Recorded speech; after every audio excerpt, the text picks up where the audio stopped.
Elon Musk reorganizou seu império com uma fusão que vai além do mundo da tecnologia, com um vislumbre das disputas que moldam o futuro. A gente vai entrar em detalhes, mas primeiro eu quero passar com vocês pela notícia para pautar a informação.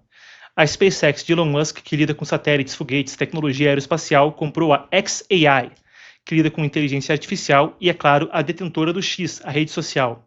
Os jornalistas do britânico Financial Times descreveram isso de forma interessante quando falavam do motivo, e vocês veem a reportagem aqui do lado.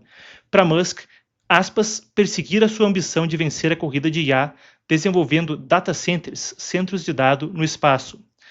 A lógica de Musk a gente vê nas próprias palavras dele, as seguintes: a demanda mundial de eletricidade para a inteligência artificial simplesmente não pode ser resolvida com soluções terrestres.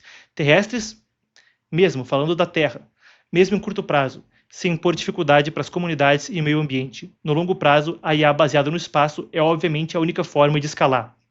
O bilionário planeja, juntando as duas empresas, prosseguir com um projeto no qual um enxame de satélites, a gente está falando de busca por licença para até 1 milhão, usaria energia solar para que um centro de dados ficasse flutuando em órbita e conseguisse operar assim.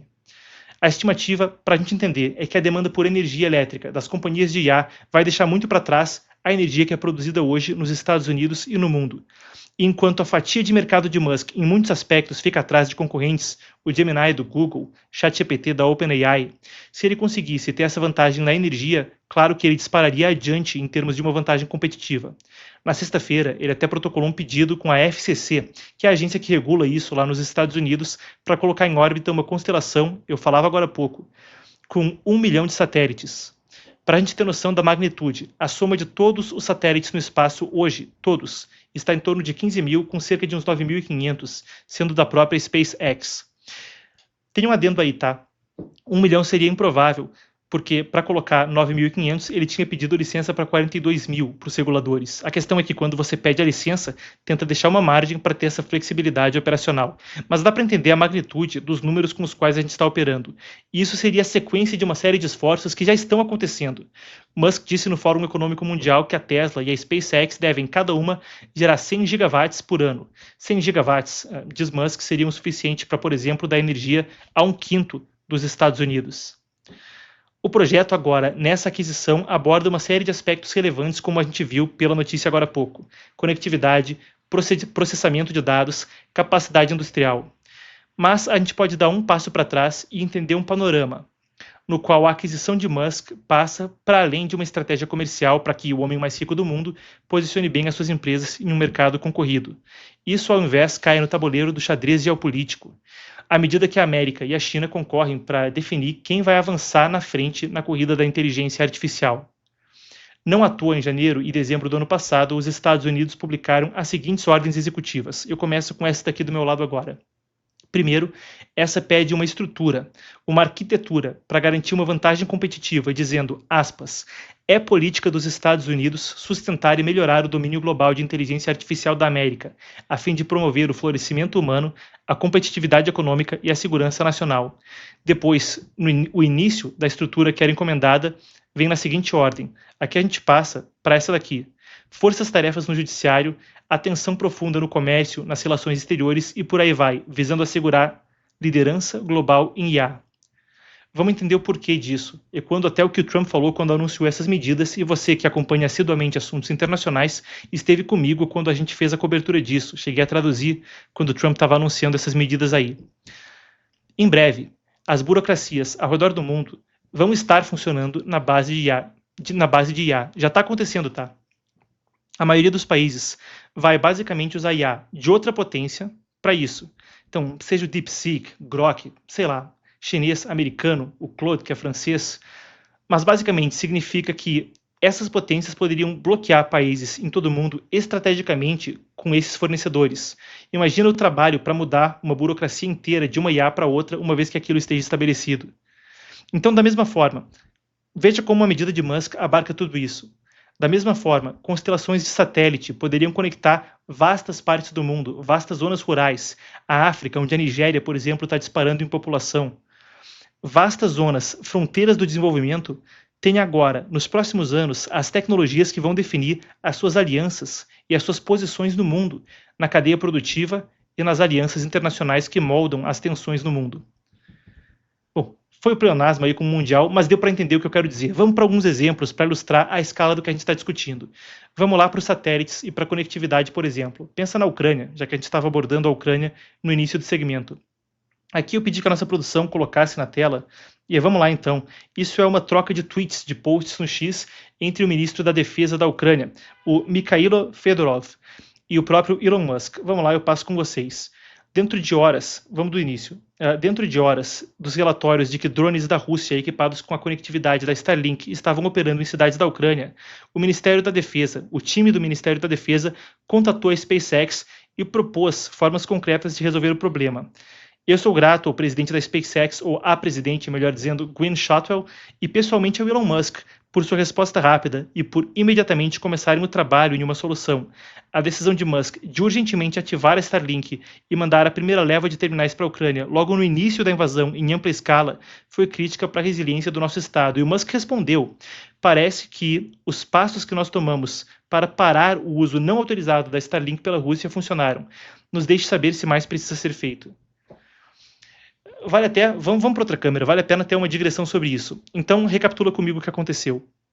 Foi identificado que drones russos estavam se valendo da Starlink para executar o ataque. Na sequência, o Ministério da Defesa da Ucrânia fala com Musk e, basicamente, o assunto se resolve. Isso é porque a gente está nos estágios embrionários da implantação dessas tecnologias. A China fala em dezenas de milhares de satélites indo aos céus para dar internet de graça ou quase de graça para grandes partes da população global.